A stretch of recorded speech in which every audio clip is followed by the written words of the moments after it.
Today we're back with Katina and Kyle Connaughton, the founders, owners, and leaders of Single Thread. Their farm, restaurant, and inn has received practically every top accolade and award a hospitality business could receive, from 3 Michelin stars to 3 Michelin keys to 5-star recognition by Forbes Travel Guide. Because they've achieved so much, one big question I had heading into my conversation with them was, what do you do when you're at the top, performing at the very highest level? What's next, and where do you go from there? Stay tuned to hear how Katina and Kyle are thinking about this, including how they stay energized and motivated, how they're thinking about inspiring others, and the importance of stewardship of what they're leading. One last thing before we get into it. In this series, we covered so many aspects of hospitality, but as you may guess, I'm very interested in the lodging part of our industry specifically, and that's why I was happy that before we close this conversation at the end, we got into why they have an inn and the role that it plays in their overall experience for guests. As you might expect, they have a unique and unconventional approach to hosting their guests, so stay tuned to hear about that because I think it's powerful and would love to see more of this. Hospitality. Hospitality. Hospitality. Hospitality brings people together. This is Hospitality Daily, the show that helps you stay informed and inspired each day by the most interesting people in hospitality. My name is Josiah McKenzie, and my goal is to help you reconnect with why you work in this industry and get fired up to go out there, delight others, and reach your goals. Let's get started.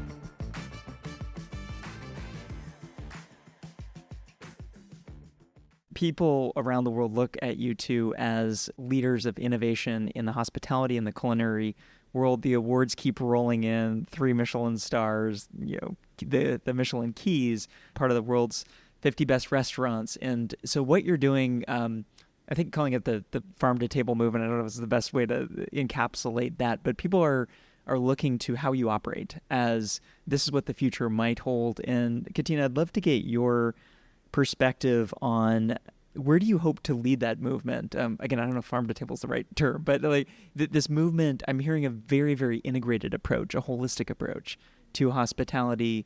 There's a lot of people listening to you. Where do you want, I guess, collectively participants in the industry to be moving towards?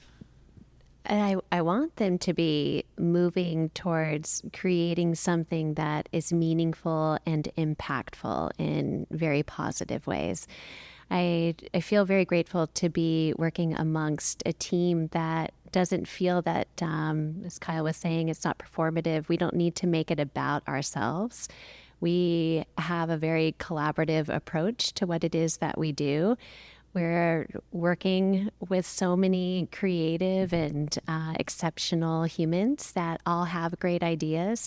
And if we can impart like any wisdom, we can create like any trickle-down effect of positivity and growth and vibrance by way of just being the good change that is needed in this world, then I think we're doing something right. So while the accolades are incredible, and it helps to shine a light on Healdsburg itself, it helps to really broadcast. It gives us a platform to broadcast how much we love being here and why we love being here, and to be able to tell the story of this incredible place and these incredible people. It's not why we do what we do.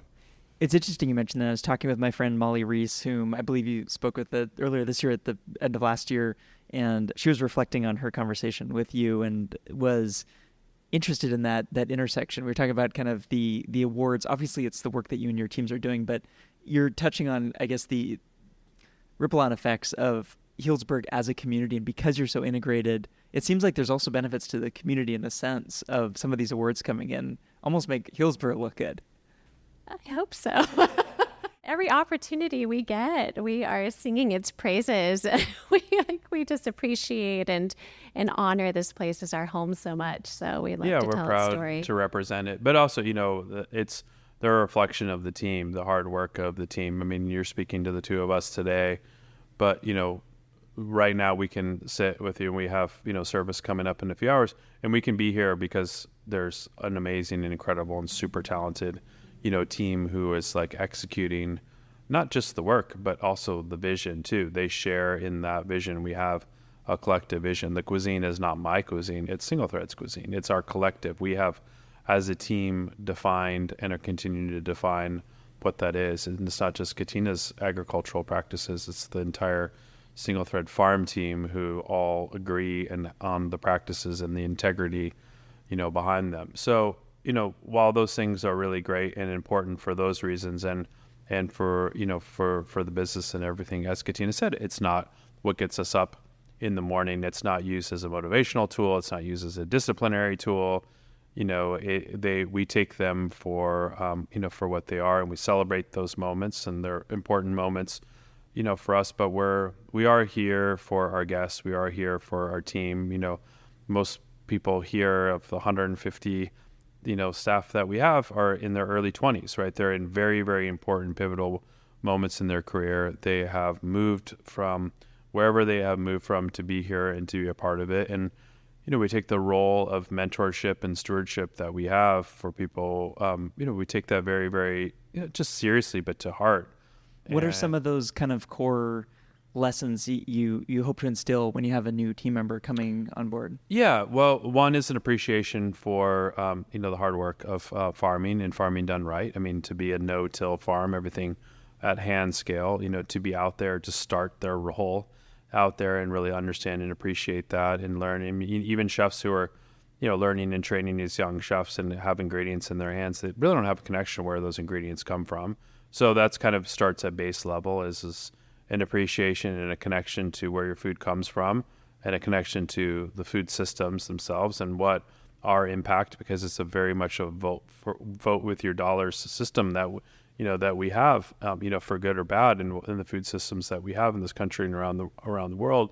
So, to understand that, to that place, and then to be, mentored to be in an environment where your standards are set very, very high, and the motivating tool to reach those standards comes down to personal integrity, and so like teaching that and learning that and developing and understanding the importance of hospitality and the guests. Like, we as chefs, we're not just these artists that put food on the plate and send it out a door. That's going to a human on the other end of that, and it's about their enjoyment, and their nourishment ultimately from that. So it's a lot of things. It's so many, and the way to manage and the way to be managed and the way to be a part of a team. So there's so many different important lessons in there. And I think Katina and I and Tony are very conscious of the fact that these young people, they are the future. They're the next generation of these thoughtful leaders, as Katina said.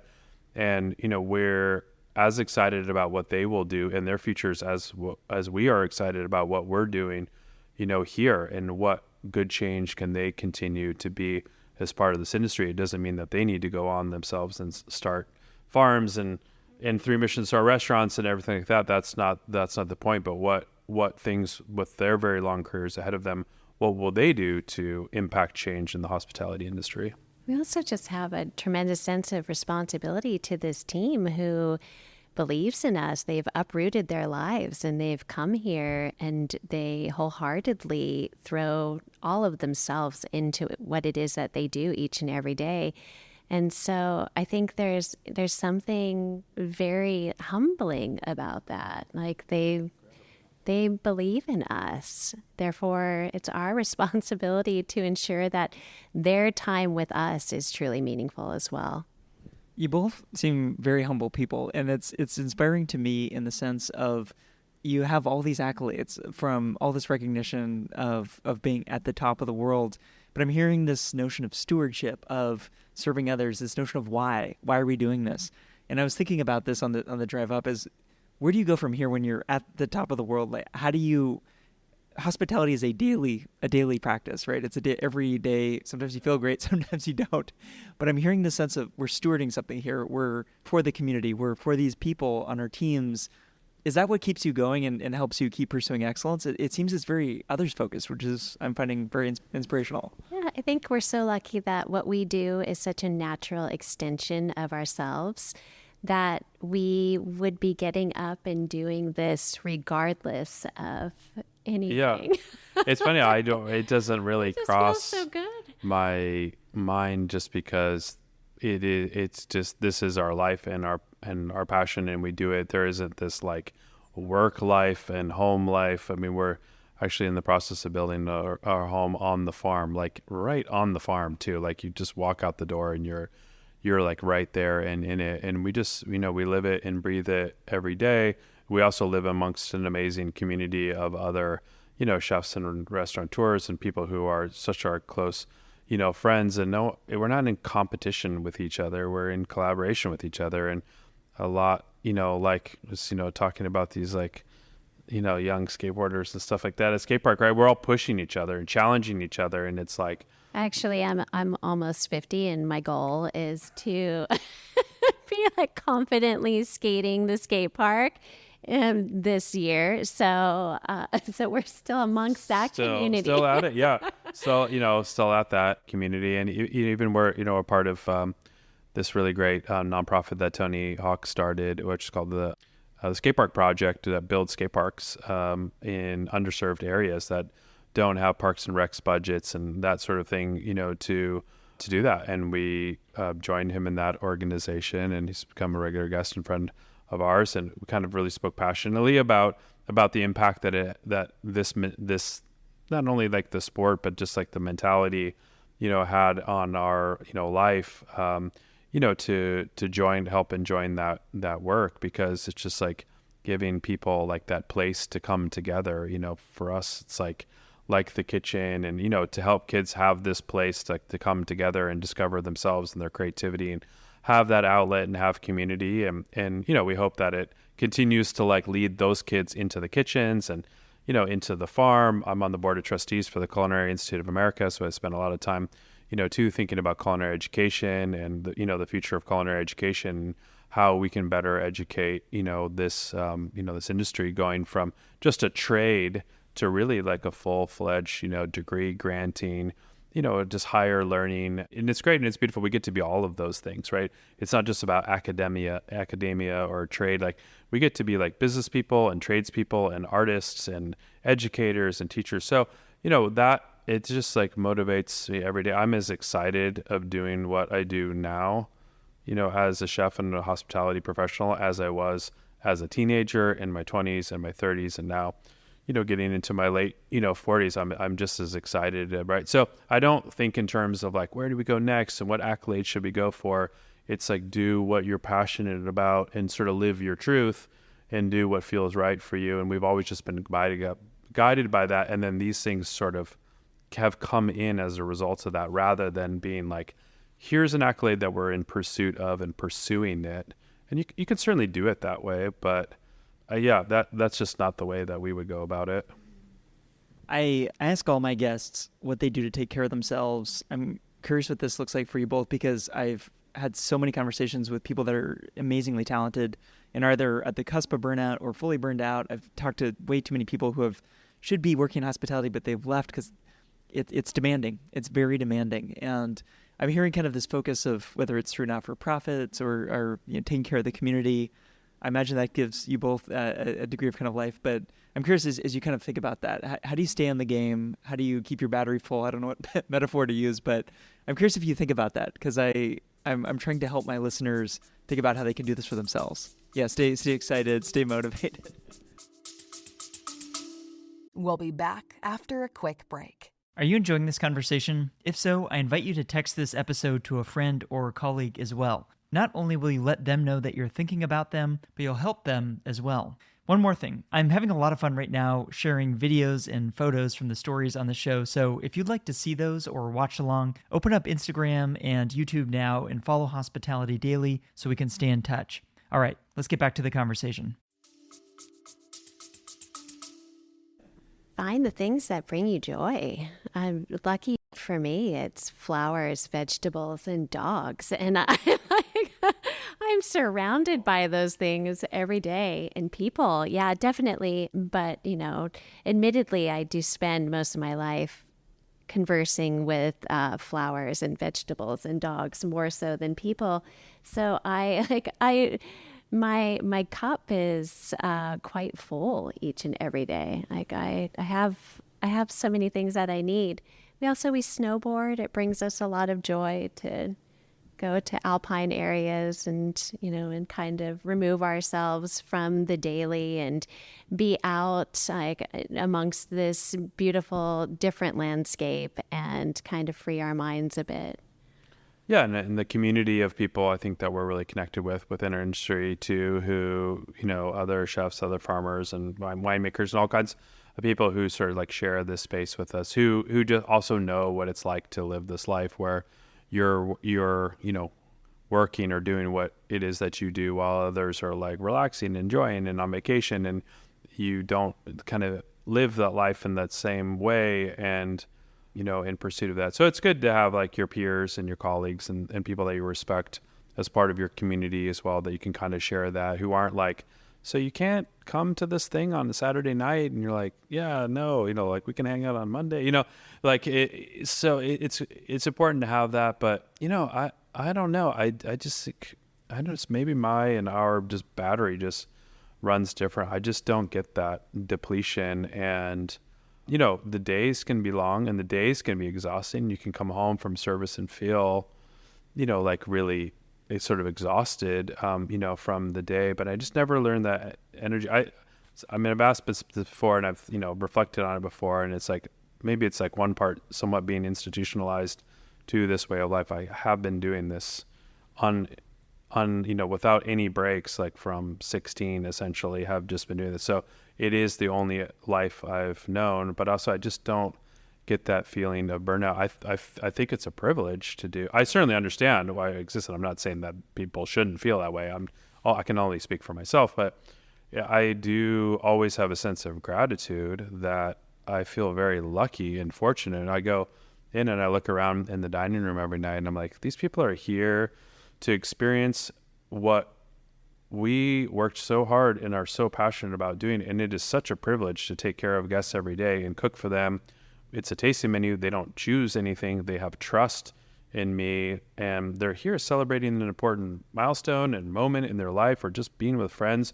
And they've entrusted their time, their money, their energy, their travel, to be here. And, that just like fills me, and I know us, with so much gratitude that that's even possible. That's why we don't use words like covers.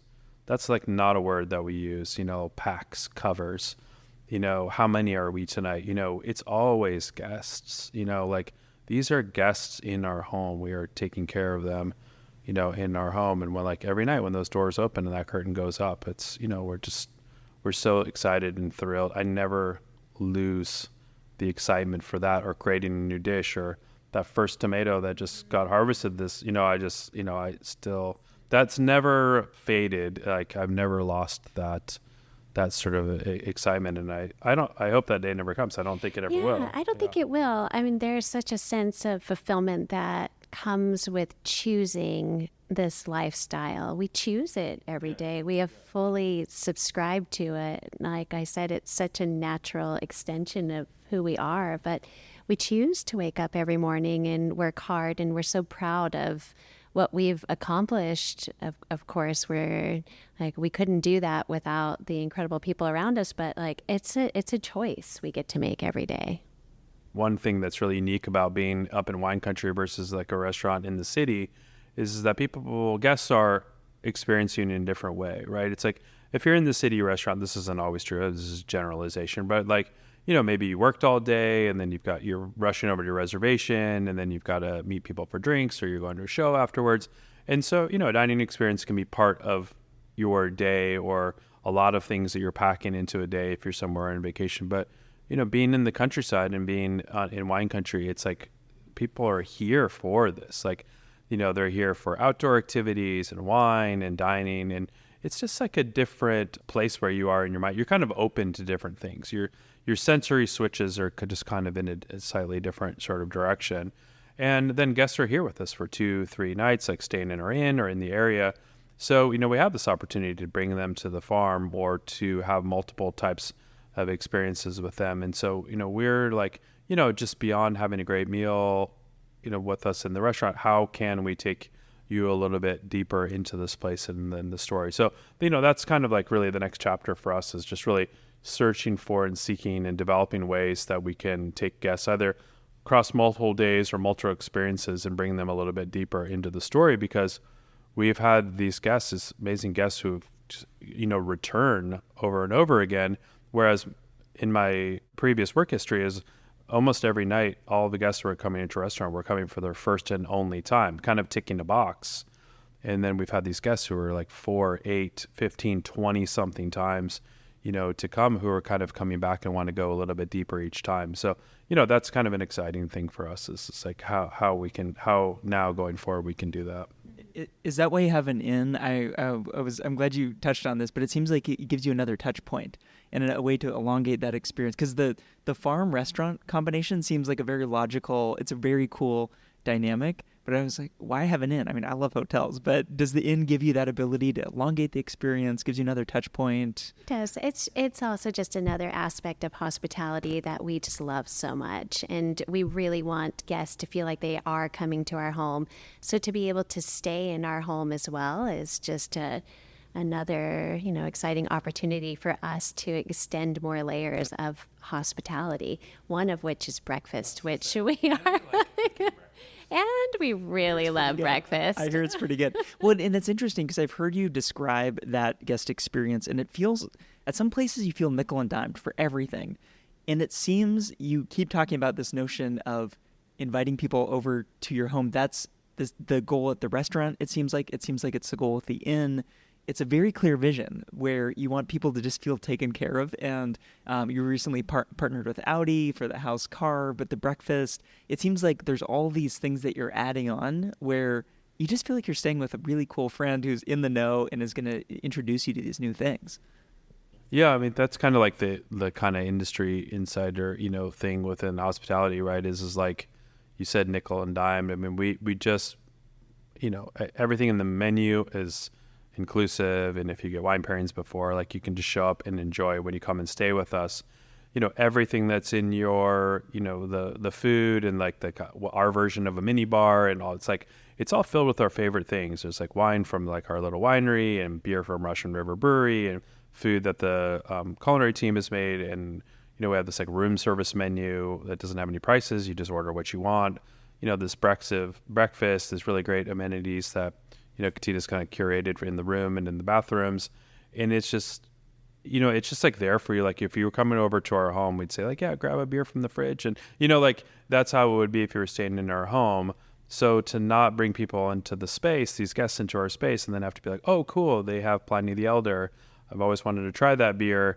And, oh, it's $14. Do I want to pay that? And, it's just such like a missed sort of opportunity for hospitality. And just so like, you've just paid for the room and all of these things are, included. And, if you enjoy the beer and if you want another one, we'll send you. And if not, that's fine. And just find something else that you enjoy. And I know that's just like our style and our brand. Cause I don't know. So we just feel it's like disappointing. You've gone to an amazing place and a beautiful room and you kind of go in there. And if those things in the room and on the property just don't tell a story of that place, they don't have any connection to that.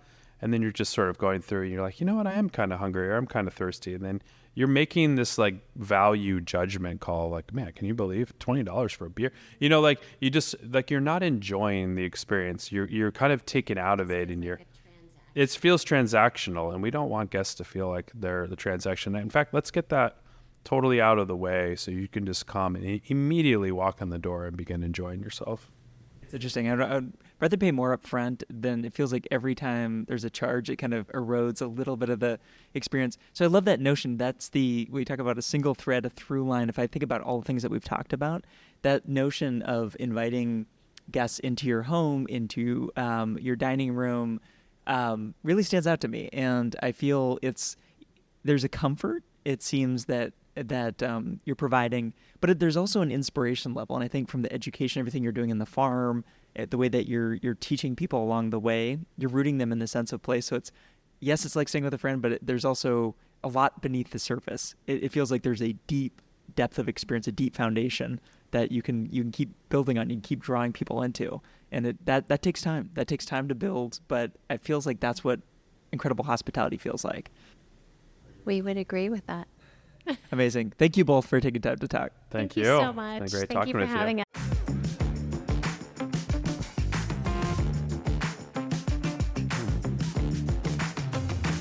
What I love doing on this show is looking for high performers, learning what they're doing, and then learning why they're doing what they're doing. But then also looking to see if there's other high performers doing the same thing.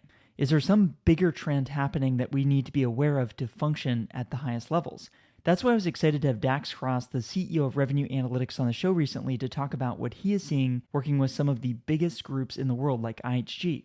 A trend that he's seeing and I've seen in conversations for this show is a centralization of functions like revenue management. And of course, revenue management is so important because if your hospitality business doesn't make as much money as it should be, it's really hard to invest in hiring the right people, paying them well, and creating extraordinary experiences for your guests. You need to make money, and you need to do that through smart revenue management. That's why I recommend you listen to my conversation with Dax where we talk all about this. There's a link in the show notes to that. And also check out what they're doing at revenueanalytics.com to understand how you can uplevel your revenue management function. Before we go, I want to let you know about a few more things. First, if you haven't done so already, subscribe to this podcast on Apple Podcasts, Spotify, or your favorite app to stay inspired each day by actionable insights from the most interesting people in hospitality. Second, I've started sharing videos and photos from the stories on this show on Instagram and YouTube, so if you'd like to see those or watch along, I encourage you to follow Hospitality Daily there so we can stay in touch. Third, if you'd like to listen to more conversations like the one you just heard, visit this podcast website at podcast.hospitalitydaily.com. I've spent a lot of time building out this website because I want to make it really easy for you to listen to the topics and guests that you are interested in, whether that's culture and leadership or operations or technology or something else. Browse and search the entire library for some of the top leaders and innovators in hospitality at podcast.hospitalitydaily.com to get ideas for delighting the people around you and reaching your business and career goals. I produce this podcast each day and give it away for free because I want us all to learn and grow together. If you enjoyed today's episode, I just have one favor to ask. Please take a moment to text or email this episode to a friend or colleague who might appreciate it as well. They'll be grateful to hear from you, and what we covered in the show can help them, as I hope it helped you today. Thanks for listening, and I'll see you here tomorrow.